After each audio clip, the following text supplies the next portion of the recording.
All right, let's just jump right into it. For what, a couple of decades now, we've been living in this digital world that's basically powered by a giant advertising machine. You know, the one that learned everything about us, usually without us really knowing or giving our okay. So in this explainer, we're going to dig into why that whole first wave of digital advertising was, frankly, a nightmare. But more importantly, we're going to look at what a new, user-first future could actually look like. I mean, just let that sink in for a second. It made our private lives a product. That ends now. That single line, it just cuts right to the absolute heart of the problem. It perfectly frames what we're about to unpack here. This idea that our personal lives, our private moments, were turned into a commodity to be bought and sold. And that is the core idea that needs to be challenged. So, you gotta ask yourself, right? How did we even get here? I mean, before we can talk about a solution, we really have to get our heads around the machine itself.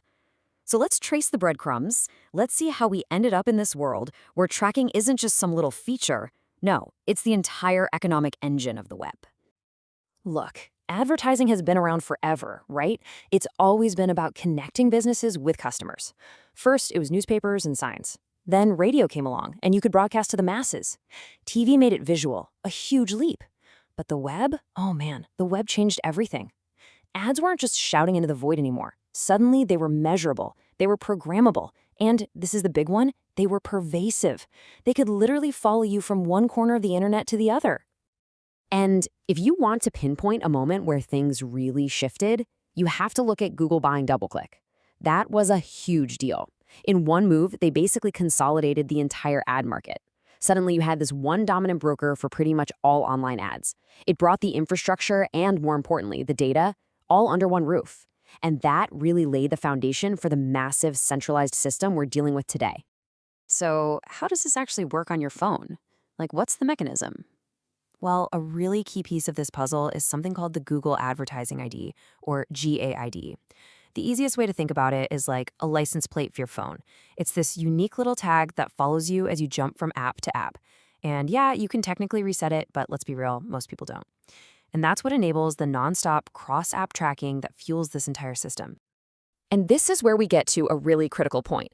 Once you have that level of tracking in place, it's not really about showing you a cool ad for sneakers anymore. The whole goal of the system changes. The primary mission becomes data extraction.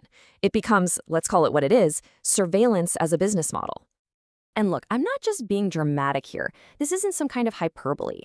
When things like the PRISM program came to light, it showed us the unbelievable scale of data that was being collected. When your entire business model is built around sucking up as much data as you possibly can, you're not really building products for people anymore. You're building systems to extract from them. Just think about that. You were scanned, your behavior was scanned, your interests, your friends, your connections, it was all cataloged. And all the value, all the money made from that data, you never really consented to it, not in any meaningful way. You never agreed to how it would be used or who it would be sold to. And that, right there, is the fundamental injustice of this whole model. Okay, so if all that sounds pretty bad, buckle up, because now we have to talk about why this problem is about to get way bigger, way more powerful, and way more urgent. We are now officially entering the age of AI, and that is adding a whole new and frankly dangerous dimension to the surveillance machine. So here's the risk. Let's just lay it out plain and simple. The exact same companies that got really, really good at this data extraction business model, they're the ones now building the AI assistants that are designed to live with you 24/7, in your home, in your car, on your face with smart glasses, everywhere. It's the ultimate combination of surveillance and automation, all rolled into one. Which of course leads us to what might be one of the most important questions we face right now. Can we honestly trust a business model that was built from the ground up on harvesting our data? Can we trust that model to be the guardian of a personal AI? An AI that will know everything about us, our secrets, our dreams, our every single move. I mean, their track record doesn't exactly inspire confidence, does it? Okay, so that's the problem. And yeah, it's big, it's a little scary. But what if there's another way, a better way? This is where we get to the solution part of this, the superuser alternative. It's a whole new architecture designed from scratch to put you, the user, back in the driver's seat. The core concept here is simple, but it's powerful. You just flip the entire model on its head. That's it. Instead of having a piece of technology that's like a predator, secretly learning about you to benefit somebody else, what if your AI was your protector? What if it was a guardian of your data that worked only and exclusively for you? So what does this actually look like? How would it work day to day? Well, let's walk through it. Imagine you go buy a coffee. Your phone automatically generates a signed digital receipt, an R code that you and only you own. Now, your personal AI, which lives completely offline on your device, sees this receipt and learns, hey, this person likes coffee. It's your data on your device. Simple. Later, you decide you want to try some new coffee beans. You tell your AI, and then you hit a button to approve a privacy-filtered report to be shared with the market. It might just say something like, a user in the zip code is interested in premium coffee. That's it. No personal info. Instantly, businesses can bid to show you relevant offers, paying for your attention at the exact moment you're ready to make a decision. Now, for this whole thing to work, it has to be built on a few core non-negotiable principles. First, the basic data source is just your receipts, stuff you already own.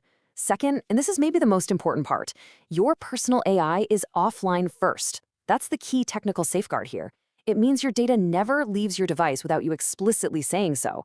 We're not talking about clicking agree on some 50-page terms of service you've never read. We're talking about active conscious control, where sharing your intent is as simple and as deliberate as pushing a button. And the result of a system like this, it's not just about getting better privacy, though that's a huge part of it. It's about fundamentally changing the entire economics of the internet. It's about putting people, not massive platforms, back in control of their digital lives, and, crucially, the value that they create. Just look at how profound this economic shift is. In the old model we have now, businesses pay platforms to track you. The value is literally extracted from you. In this new superuser model, businesses pay you for access to your anonymized decisions. The value flows directly back to you. Simple as that. You get paid for your attention, not the platform that's been spying on you.